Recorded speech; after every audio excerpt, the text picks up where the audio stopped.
In 1932, Washington was under siege.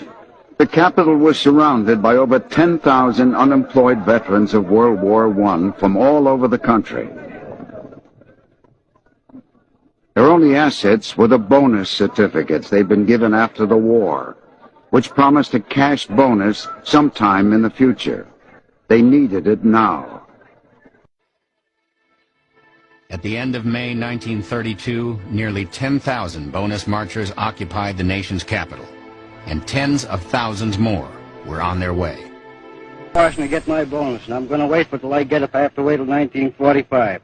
What brought you to Washington? Why, to beat the Undertaker, spend the money before the Undertaker gets it. I know who's made this country worth living in. It's just you fellas. Look, makes me so damn mad a whole lot of people speak of you as tramps. By God, they didn't speak of you as tramps in 1917 and 18. No. Take it from me, this is the greatest demonstration of Americanism we've ever had. Pure Americanism. President Hoover was left to deal with the veterans when the Senate rejected their demands. The marchers had stayed, camped out in central Washington.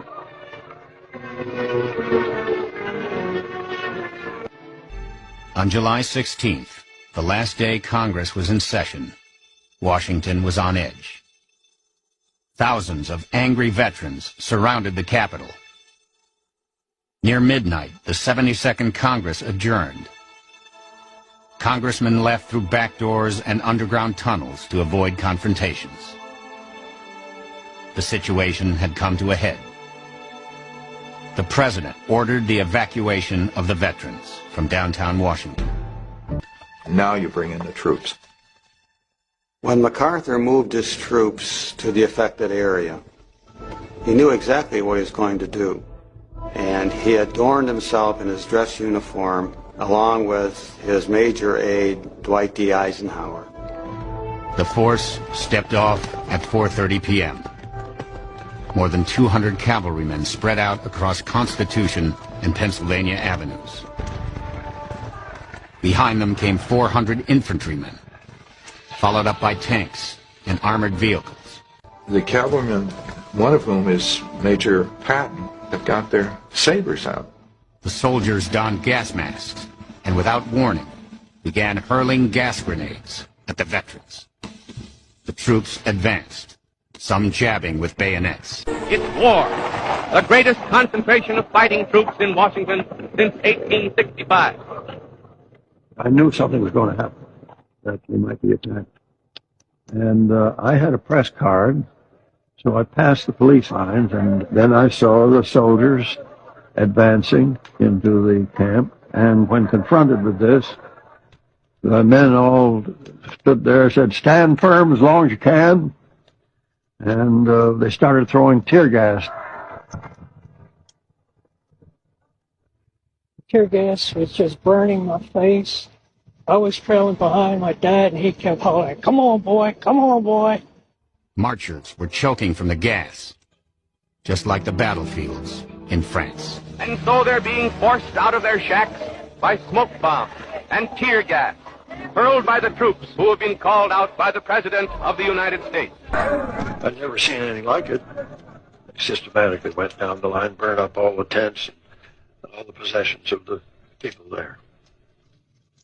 I was thinking of Herbert Hoover when this happened, because his election was in 3 months.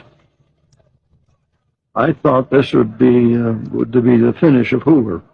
The orders of the President must be obeyed, and the roaring flames sound the death knell to the fantastic bonus army. In the shadow of the beautiful dome of the Capitol of the United States of America. The veterans did not believe the country for which they had fought would ignore the plight into which the Depression had placed them. Many did not believe that United States troops would take the field against them. By early evening, most of the marchers had been driven across a drawbridge that led to their main camp. The president does not want MacArthur to cross the bridge. And MacArthur disregards the order. Eisenhower later says that he saw this happen.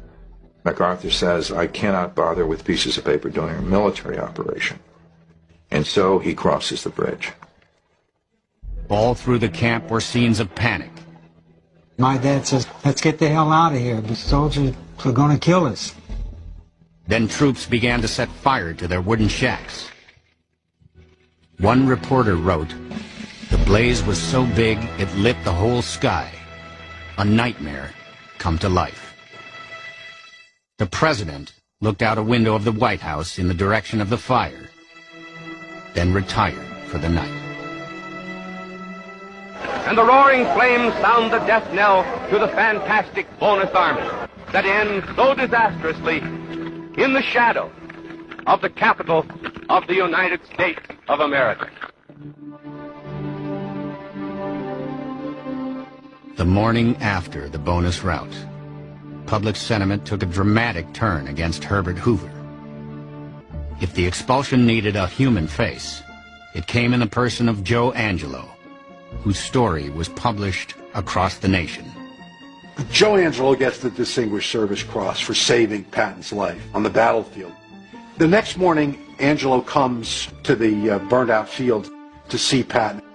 And Patton says, take this man away. I don't want to see this man. The BEF was broken up. The men returned to some city or other, there to roam the streets, hopelessly seeking work or to shuffle in bread lines. There they remain, crying examples not of the need for the bonus, but of the need for a new American system.